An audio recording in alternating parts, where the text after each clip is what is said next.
하나님 말씀 누가복음 2장 1절로 7절입니다. 그때 가이사 아구스도가 영을 내려 천하로 다 호적하라 하였으니 이 호적은 구레뇨가 수리와 총독이 되었을 때에 처음 한 것이라. 모든 사람이 호적하러 각각 고향으로 돌아가매 요셉도 다윗의 집 족속이므로 갈릴리 나사렛 동네에서 유다를 향하여 베들레헴이라 하는 다윗의 동네로 그 약혼한 마리아와 함께 호적하러 올라가니 마리아가 이미 잉태하였더라.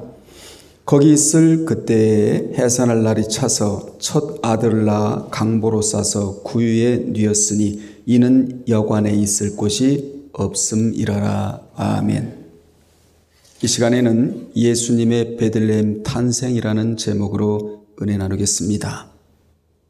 예수님은 갑자기 태어나신 분이 아니라 일찍이 성경에 예언된 대로 태어나셨습니다. 그 예언된 내용이 여러 군데 있지만 이 시간 세 군데만 소개하면, 첫째, 창세기 3장 15절입니다. 창세기 3장 15절을 원시 복음이라고 하고 구약의 복음이라고 합니다. 거기에 보면 신약에 있을 예수 그리스도의 동정녀 탄생과 성육신, 인카네이션, 성육신 사건을 여자의 후손이라고, 동정녀에서 태어나실 것에 대한 예언을 하고 있는 것을 볼 수 있습니다. 우리 모두는 남자의 후손인데 오직 예수 그리스도만 여자의 후손이에요. 그래서 동정녀에게서 태어나실 수밖에 없었던 것입니다. 그러므로 창세기 3장 15절에 예언된 대로 예수께서 신약에 태어나신 것입니다. 두 번째, 이사야 7장 14절에 이사야의 예언대로 태어나셨는데 거기에 보면 처녀가 잉태하여 아들을 낳을 것이라는 이사야 선지자의 예언대로 하나님께서 친히 육신을 입으시고 이 땅에 오셨습니다. 이처럼 예수님이 육신을 입고 이 땅에 오신 것은 영은 보이지를 않아요. 영은 바람 같아서, 공기 같아서 영은 보이지 않기 때문에 인간의 모습으로 오셔서 하나님의 모습을 보여주셔야만 했고, 그것이 인간을 죄에서 구원하기 위한 유일한 방법이었기 때문입니다. 예수님은 요한복음 12장 44절로 45절에서 이렇게 말씀하셨습니다. 나를 믿는 자는 나를 보내신 하나님을 믿는 것이요, 나를 보는 자는 나를 보내신 하나님을 보는 것이다. 이렇게 말씀하셔서 주님의 모습은 꼭 하나님의 모습이었습니다. 그래서 하나님이 눈에 보이지 않지만 주님의 모습을 보면서 우리는 하나님을 발견하게 되는 것입니다. 이같이 주님은 인간의 죄를 대속하기 위해서는 인성을 입고 오셨지만 인간과 전혀 다른 점이 있습니다. 인간과 전혀 다른 점은 무엇입니까? 사람에게는 죄가 있지만 예수님에게는 죄가 없다라는 것입니다. 히브리 4장 15절에 이 같은 내용이 기록되어 있는데 시편 51편 5절에 보면 남자의 정충과 여자의 난자가 합해지면 잉태하는 순간부터 아담의 유전죄, 아담의 원죄, 아담은 원죄를 짓고 우리는 유전을 받은 것이거든요. 이 유전죄가 들어옴으로 인해 주님은 동정녀에게서 태어나실 수밖에 없었습니다. 그래서 여자의 후손으로 태어나신 거예요. 여러분, 죄인은 죄인을 대속할 수가 없습니다. 죄인을 대속할 수 있는 자는 의인이에요. 그래서 예수님께서는 죄가 전혀 없는 의인으로 이 땅에 오셔서 죄인을 대속해 주신 것입니다. 하나님은 죄 없는 예수님을 인간의 몸을 입혀 이 땅에 보내셨습니다. 하나님은 죄 없으신 예수님을 대속자로 세우시어 인간의 죄를 용서하실 보증자로 세우신 것입니다. 이처럼 예수님이 이 땅에 친히 내려오실 수밖에 없었던 것은 이 땅의 인간들 중에서는 죄를 살 수 있는 자가 없고 그리고 용서의 보증자도 없었기 때문입니다. 이 사역은 오직 우리 주 예수 그리스도만이 하실 수 있는 사역이었습니다. 그러므로 예수님께서 육신을 입고 오신 성육신 사건이나 동정녀 탄생이나 인류 구속의 사건은 기독교의 정수예요. 이것을 빼놓으면 기독교가 될 수가 없는 것입니다. 세 번째, 미가의 예언입니다. 미가서 5장 2절에 보면 미가는 예수님이 신약에 태어나실 것이다, 이렇게 예언을 했는데, 미가 선지자는 이스라엘의 구원자이신 메시아가 다윗의 고향인 베들레헴에서 나실 것을 예언했습니다. 이 예언에 따라 예수 그리스도께서는 때가 되매 베들레헴에서 나신 것입니다. 그런데 우리는 예수 그리스도께서 베들레헴에서 나시게 된 배경에 주목할 필요가 있습니다. 주지하다시피 예수 그리스도의 양친인 요셉과 마리아는 갈릴리 나사렛에서 살고 있었거든요. 그러한 그들이 유다 지파의 본산이었던 베들레헴에 가서 예수를 낳게 된 것은 당시 로마 황제였던 아구스도, 이 아구스도가 호족 조사를 명령하였기 때문입니다. 당시 로마 황제들은 세금의 원활한 징수와 식민 지배를 효율적으로 하기 위해 제국 내의 속국에 대하여 종종 인구 조사를 하곤 했습니다. 그런데 이러한 호족 조사는 반드시 자신의 출생지에서 본인이 직접 해야만 했습니다. 대신 해줄 수가 없는 거예요. 본인의 출생지에서 본인이 직접 하는 제도가 이 호적 제도였거든요. 그리하여 유다 지파 다윗의 자손이었던 요셉과 마리아도 그들의 고향인 베들레헴으로 가게 되었고, 마침 출생할 달이 가까웠던 마리아가 그곳 베들레헴에서 아기 예수를 낳게 되었던 것입니다.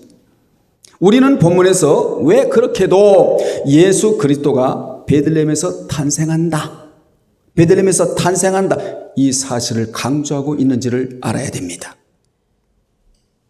예수님은 하나님의 섭리 중에 작은 성읍 베들레헴, 떡집, 더군다나 방도 아닌 어디에서, 구유에서 비천하게 태어나야 하는 이유를 설명을 하고 있는데, 그 이유는 그렇게 비천한 모습으로 태어나셔야 비천한 인간을 상대해 줄 수 있기 때문입니다. 우리는 주님이 아니면 비천한 존재입니다. 조각나무 같아요. 시띠나무 같아요. 시띠나무 같은 우리에게 주님이 믿음이란 옷을 입혀주셨어. 우리가 존귀한 자가 된 것입니다. 그래서 우리가 예수님을 예배하고 그분을 찬양하고 그분을 의지하고 살아갈 수가 있게 되는 것입니다. 이래서 미가 선지자가 메시아가 베들레헴에서 나시게 될 것이라고 예언했는데, 그 예언이 정확하게 신약의 성취가 되는 것이지요. 따라서 예수님의 베들레헴 탄생은 결코 우연의 일치가 아니었습니다. 겉으로 보면 로마 황제 아구스도는 세금의 원활한 징수와 식민 지배를 원활하게 하기 위해 인구조사를 했지만 이건 겉모습이에요. 안으로 깊이 들어가면 하나님이 이미 예언된 말씀을 성취시키기 위함이었습니다. 하나님은 이미 예언된 말씀을 이루기 위해 아구스도의 마음을 움직이셨어요. 참고로 당시 호적 명령을 내린 로마 초대 황제 아구스도의 본래 이름은 가이우스 옥타비우스인데, 그는 매우 탁월한 황제로서 그가 재위했을 때 로마가 가장 흥왕했습니다. 그가 황제로 재위할 당시 로마의 영토는 페르시아에서부터 영국까지 확장되었으며, 따라서 당시 로마는 온 세상의 제국이다, 이렇게까지 불리웠어요. 로마의 원로원들마저 그에게 위대하고 고귀하고 지극히 숭배받는 자라는 칭호를 붙여줄 정도였으니까 말이에요. 그렇게 세상 사람들이 알아주고 원로원들이 알아주고 온 세계가 다 알아주는 유명한 그도 하나님의 선한 일에 쓰임받는 줄도 모르고 하나님에 의해 작동된 자였다. 사랑하는 여러분들, 오늘 예배를 드리면서 여러분 모두는 하나님에 의해 작동되는 자들이 되기를 주의 이름으로 축원합니다. 하나님은 때로는 선한 일에 악인도 쓰세요. 왜 하나님이 악을 존재케 하십니까? 악을 보면서 선을 발견하라고. 선만 있으면 좋을 텐데 악이 존재하고 있잖아요. 하나님이 악인을 그대로 내버려 두시는 것은 이뻐서 내버려 두시는 것이 아니고 그 악인을 보면서 선을 발견하라고. 선한 끝은 있기 마련이에요. 선을 행하라. 낙심하지 마라. 때가 이름에 거두리라. 아멘. 잠언 16장 4절에 보면 여호와께서 온갖 것을 그 쓰임에 적당하게 지으셨나니 악인도 악한 날에 적당하게 하셨느니라 하셔서 하나님은 때로는 악인도 쓰세요. 악인을 들어 선한 일에 쓰신다 그 말입니다. 뿐만 아니라 잠언 8장 15절에 보면 하나님은 왕들을 치리하시며 방백들의 공의를 세우신다고 하셔서 하나님은 비록 이방 세계 왕들이라도 그들을 신복처럼 부려서 하나님의 위대한 역사를 이루시는 분이십니다. 실례로 하나님은 이스라엘 백성들이 타락하자 바벨론의 느부갓네살 왕으로 하여금 그들을 포로로 잡아가게 하시고 역대하 36장 11절로 20절에 보면 그리고 예레미야 25장 11절에 보면 그들로 하여금 70년 동안 바벨론에서 생활하게 하셨고 에스라 1장 1절로 4절에 보면 그들이 회개하자 페르시아 왕 코레스를 통해 이스라엘을 재건하게 하셨습니다. 그분이 바로 우리가 섬기는 하나님이었다 그 말입니다. 이같이 아구스토는 로마 제국을 주관하는 세상 왕이라면 하나님은 온 만물과 온 세계를 통치하시는 왕 중의 왕이십니다. 이를 다윗은 알고 있었기에 신정정치를 폈어요. 신정정치가 뭡니까? 하나님을 의지하겠다는 것이지요. 하나님의 말씀하신 대로 이 나라를 치리하겠다는 것입니다.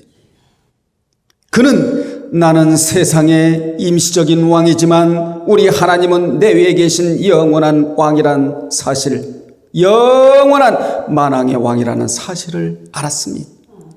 그가 그 사실을 알 때는 참으로 겸손했고 그분을 의지했지만 그 사실을 잊고 있을 때는 교만했고 사람을 세워서 뭔가를 하려고 인구조사를 하곤 했습니다.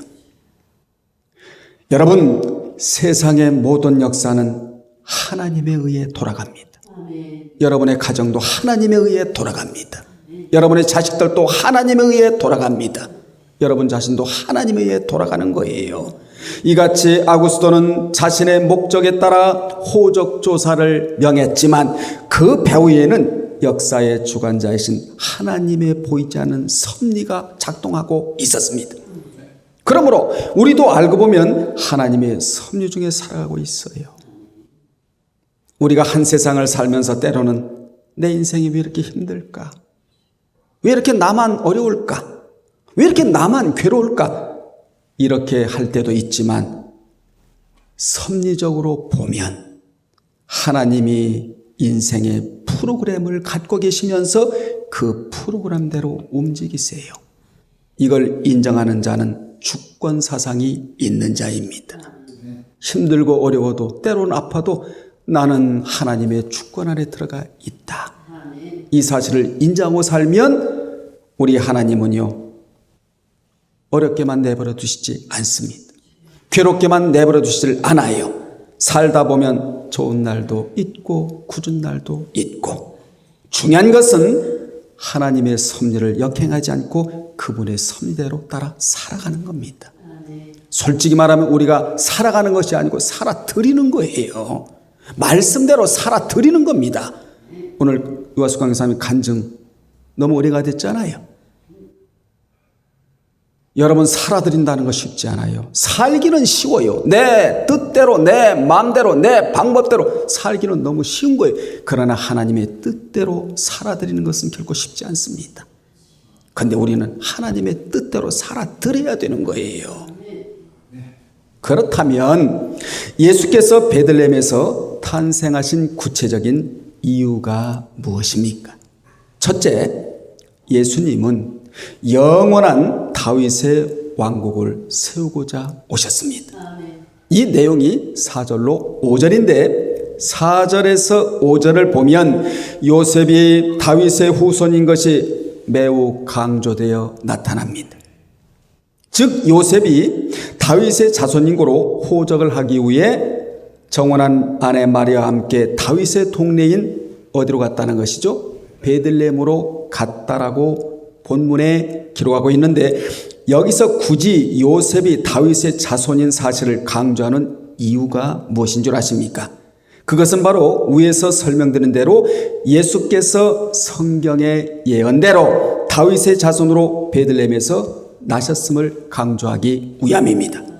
즉 예수께서 다윗의 자손으로 다윗 왕국을 회복할 자로 오셨음을 나타내고자 한 것입니다.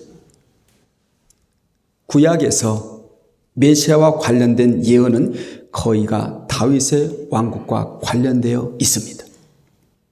다윗 왕국은 솔로몬 시대를 거쳐 남북으로 분열이 되었습니다. 그 후 타락의 길을 가다가 주전 586년 바벨론에 의해 마침내 멸망하고 말았습니다. 그러나 분열되기 이전에 다윗 왕국은 싸움에서 한 번도 패하지 않은 왕국이요. 누가 정치할 때?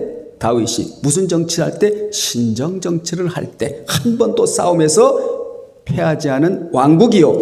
하나님의 공의와 사랑이 이루어진 나라요.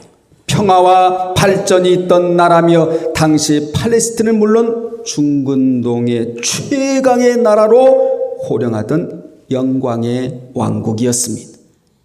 그래서 이스라엘 사람들은 다윗 왕국 시대를 그리워한 거예요. 그러므로 하나님은 메시아가 오면 이 무너진 다윗의 왕국을 바로 세우고 또 영원케 하리라고 이사야 9장 7절이나 예레미야 30장 9절이나 에스겔 34장 23절 24절에 약속하셨습니다.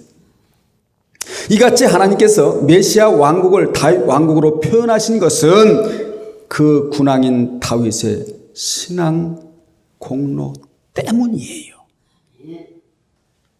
하나님은 따라합시다. 하나님은 절대로 공로를 잊지 않으신다는 겁니다. 절대로 잊지 않으십니다. 여러분이 신앙생활을 하고 하나님 앞에 드려진 공로, 이걸 공적이라고 말하잖아요. 고린도전서에서는 하나님이 잊지를 않으세요. 여러분, 다윗은 어떤 자였습니까? 그는 사랑의 군왕이었고 용맹스러운 용사였으며 다 구절을 제가 시간 관계상 설명드릴 수는 없지만은 말씀드릴 수는 없지만은 공의롭게 나라를 다스렸고 하나님 앞에 온유하고 경건했으며 한두 가지로 표현을 못할 정도로 여기서 우리는 다윗에게서 무엇을 발견할 수가 있느냐?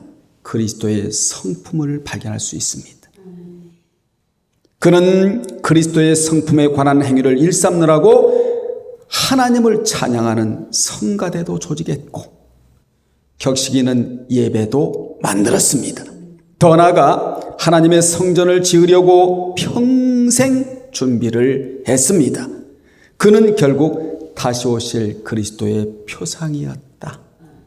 아멘. 그러므로 다윗의 자손 요셉과 마리아가 베들레헴으로 가서 그리스도를 낳은 일은 이제 다윗의 영원한 왕국이 재건될 것이라는 의미이기도 합니다. 그리스도는 이제 무너진 다윗 왕국의 영광을 회복시켜 주실 분이셨습니다. 그분은 다윗같이 사랑과 공의로 그 백성들을 다스리실 분이셨습니다. 그분은 예배도 회복시키고 기도도 회복시키시며 찬양도 환경도 인간의 모든 부분도 회복시켜 주실 예수 그리스도이셨다. 이 영원한 다윗 왕국의 백성을 살리실 분이 주님이었기 때문에 여러분은 이 영원한 다윗 왕국의 백성이라는 사실을 기억하시기를 바랍니다. 이것이 주님의 백성이 된 자들의 정체성이에요. 아멘. 여러분, 다윗의 자손인 그리스도께서 다스리시는 이 나라를 이길 세력은 없습니다. 우리의 왕 그리스도의 사랑에서 끊을 자도 없습니다. 우리는 그분으로 말미암아 신령과 진정으로 예배드리고 있습니다. 이 나라는 후에 천국까지 연계되어 영원한 영생의 나라가 될 것입니다. 영원한 이 다윗의 왕국은 지금도 번영해가고 있으며 우리는 그 왕국의 영광과 권세를 누리고 있음을 한시도 잊으면 안 됩니다. 두 번째, 예수님은 비천한 자를 상대해 주시러 오셨습니다. 6절로 7절에서 이를 말씀하고 있지 않습니까? 6절로 7절에 보면 예수 그리스도께서 탄생하실 때에 아기 예수는 강보에 쌓여 구유에 뉘어졌다라고 기록을 하고 있는데, 이는 그 아비인 누가, 요셉이 비천한 사람이었기 때문이에요. 베들레헴에는 각처에서 호적하러 온 유다 지파 사람들로 인해 북적거렸습니다. 인산인해를 이룬 거예요. 베들레헴은 다윗이 태어난 동네이지만 아주 작은 촌에 지나지 않았습니다. 지나가는 여행객을 위해서 만들어 놓은 여관도 많지를 않았습니다. 그래도 유다 지파 중 유력한 자나 돈 많은 자들은 여관을 얻을 수 있었습니다. 그러나 가난했던 요셉은 여관을 얻을 길이 없었습니다. 그래서 마리아가 해산을 하게 되자 급하게 마국간을 빌어 해산실로 쓴 것입니다. 본문의 강보, 스파루 가노, 강보는 포대기, 찢다라는 말에서 파생된 단어예요.